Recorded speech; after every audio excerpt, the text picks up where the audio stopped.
How to start a small business. ஒரு small business start பண்ணணும். But ஆனால் எங்கேருந்து ஸ்டார்ட் பண்ணேன், எப்படி ஸ்டார்ட் பண்ணேன், எதுவுமே தெரியலையா?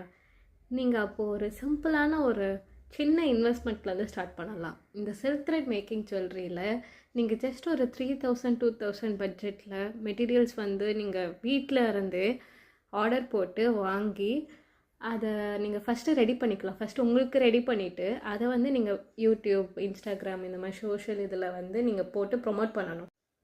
நீங்கள் ப்ரொமோட் பண்ணக்கப்புறமேட்டு உங்களுக்கு வர ஆர்டர்ஸ் எதாவது பார்த்து ப்ரைஸ் என்ன அந்த மாதிரி கேட்பாங்கல்ல. ஸோ அப்போது வந்து கஸ்டமருக்கு நீங்கள் செய்ய ஆரம்பிச்சிங்கன்னா அவங்க கஸ்டமர் உங்களுக்கு எப்படி பேமெண்ட் அனுப்பிடுவாங்க. பேமெண்ட் அனுப்பிச்சதை வச்சு நீங்கள் மெட்டீரியல் ஷாப் பண்ணி அதை வச்சு நீங்கள் ரெடி பண்ணலாம்.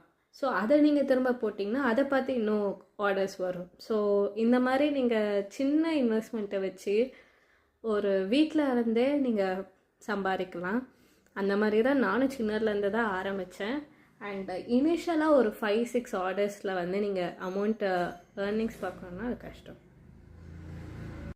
உங்களுக்கு ஒரு 7th 8th ஆர்டர்லேருந்து தான் கொஞ்சம் கொஞ்சமாக நீங்கள் அதில் போட்ட இன்வெஸ்ட்மெண்ட்டே எடுக்க முடியும். அண்ட் இனிஷியல் ஸ்டேஜில் ப்ரைஸ் கொஞ்சம் கம்மி பண்ணிவிட்டு கஸ்டமர்ஸை நீங்கள் பிடிச்சிட்டு கஸ்டமருக்கு நீங்கள் வர்த்தான ப்ராடக்ட் செஞ்சு அனுப்பிச்சிங்கன்னா அவங்களே திரும்ப திரும்ப வருவாங்க. ஸோ எனக்கும் அப்படி தான். நான் கஸ்டமர்ஸ் வந்து எனக்கு ரிப்பீட்டிவாக அவங்களே என்கிட்ட வந்து திரும்ப பர்ச்சேஸ் பண்ணியிருக்காங்க. நீங்கள் கான்ஸ்டண்ட்டாக வீடியோஸ் அப்லோட் பண்ணிகிட்டே இருந்தால் தான் உங்களுக்கு கஸ்டமர்ஸ் இன்க்ரீஸ் ஆவாங்க அண்ட் வியூ டைமும் இன்க்ரீஸ் ஆகும். என்னோடய இன்ஸ்டாகிராம் அக்கௌண்ட்டை வந்து கமெண்ட் செக்ஷனில் லிங்க் பண்ணியிருக்கேன், ஃபாலோ பண்ணுங்கள். அதில் நான் நிறைய மேக்கிங் வீடியோஸ் போட்டிருக்கேன். அண்ட் ஏதாவது டவுட்ஸ் இருந்துச்சுன்னா கமெண்ட் செக்ஷனில் கமெண்ட் பண்ணுங்கள்.